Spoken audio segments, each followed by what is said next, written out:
इस जीवन में हमारे और आपके बीच में ना जाने कितने रिश्तों को ईश्वर द्वारा प्रदत्त किया गया है और इन सारे रिश्तों में माँ बाप, पति पत्नी, बच्चे, नाना नानी, दादा दादी, ना जाने कितने रिश्ते हैं जिनको हमें जिंदगी भर निभाना पड़ता है। लेकिन कुछ कारण ऐसे होते हैं जहाँ वो रिश्ते टूट जाते हैं और हम उन रिश्तों की कदर नहीं करते। यह हमारी कमी है और हमें इन सारे रिश्तों की कदर करनी चाहिए बहुत अच्छी तरीके से। और जब तक जीवन रहे या यूँ कहें कि जब तक जीवित रहें तब तक उन रिश्तों को हमें बनाए रखना चाहिए, क्योंकि ना जाने कब किस भेष में क्या हो जाए।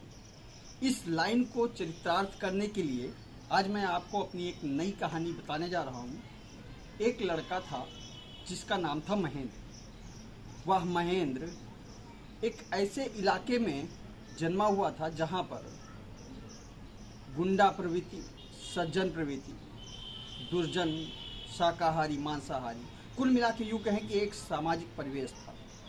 वह महेंद्र अपने जीवन यापन में बहुत ही पढ़ने में तेज था और उसकी पढ़ाई इस कदर हुई कि उसे सरकारी नौकरी रेलवे में मिली। और रेलवे डिपार्टमेंट में नौकरी मिलने के बाद उसकी शादी भी एक ऐसे परिवार में हुई जहां पूरा भरा पूरा परिवार था। कुल मिलाकर ये कहें कि उसकी ससुराल में कम से कम 20 लोगों का परिवार था और इस परिवार से उसके रिश्ते और भी मजबूत हो गए। महेंद्र के घर पे उसकी 2 छोटी बहन, उसकी पत्नी, माता पिता और एक छोटा भाई, इतने लोग रहते थे। लेकिन कुसंगतियों की वजह से महेंद्र के अंदर कुछ कमियां आनी शुरू हो गई और कमी इस कदर आ गई कि वह नाजायज़ तौर पे पैसे को खर्च करना, आवारगी करना, रात रात भर घूमना, शराब पीना, इस तरीके की कहानियां शुरू हो गई। कभी कभी तो चोरी लुके करके आता था। यहाँ तक तो ठीक था। धीरे धीरे शादी का अरसा करीब 1.5 साल बीत चुका था और महेंद्र की आदत दिन पर दिन बदलती जा रही थी, बढ़ती जा रही थी, बिगड़ती जा रही थी। इस आदत से अभी तक तो केवल इसकी पत्नी ही जानती थी, जिसका नाम सुलोचना था, वही जानती थी। और उसने कई बार महेंद्र से मना भी किया कि आखिर ये सब दुष्कृत्य घर पे ना करके आया करे, घर पे दारू ना पी के आया करे। लेकिन महेंद्र अपने दोस्तों, अपने गलत संगतियों के कारण अपने कृत्यों को भूल नहीं पाया और वह रोज की तरह उस दिन भी घर पर आया जब उसकी लड़ाई सुलोचना से हो गई। सुलोचना को बहुत मारा, लेकिन सुलोचना चूँकि एक पारिवारिक महिला थी, उसने किसी तरीके से महेंद्र को समझा बुझाकर सही करने का प्रयास किया। धीरे धीरे इस तरीके की आदतें आ गई कि एक दिन महेंद्र को अपने परिवार को लेकर घूमने जाना,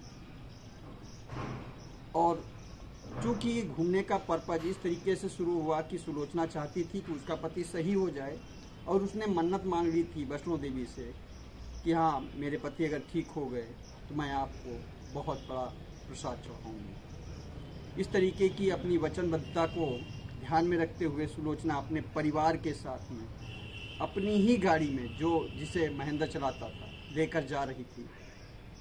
और कुछ घर से कम कुछ नहीं 150 किलोमीटर दूरी के बाद महेंद्र को नींद लगने लगी और अचानक से उसकी गाड़ी पलट गई। इस पलटने का कारण यह था कि महेंद्र ने सुबह सुबह ही ड्रिंक कर ली थी। इस घटना में महेंद्र के पूरे परिवार के सभी लोग मर गए और इस मृत्यु का वजह महेंद्र अपने आप को मानने लगा। और यह भी तब जब वह अपने घर पर पहुंचा, जहां पर उसने अपने परिवार के किसी भी सदस्य को नहीं पाया। तब महेंद्र को एहसास हुआ कि यार, मैंने जो गलती की वो बहुत बड़ी गलती की, मुझे इस तरीके की गलती नहीं करनी चाहिए। उस दिन उसे रिश्ते का एहसास हुआ। दोस्तों, हमारी ज़िंदगी भी ऐसी ही है। हमें भी अपने जीवन में रिश्तों का एहसास करना चाहिए, क्योंकि ये रिश्ते एक बार जो बने या फिर कभी नहीं मिलते। आप चाहे जितना समाज से जुड़ लें, लेकिन ये रिश्ते लौट कर नहीं आते। माता पिता एक बार मिले, दोबारा नहीं आएंगे।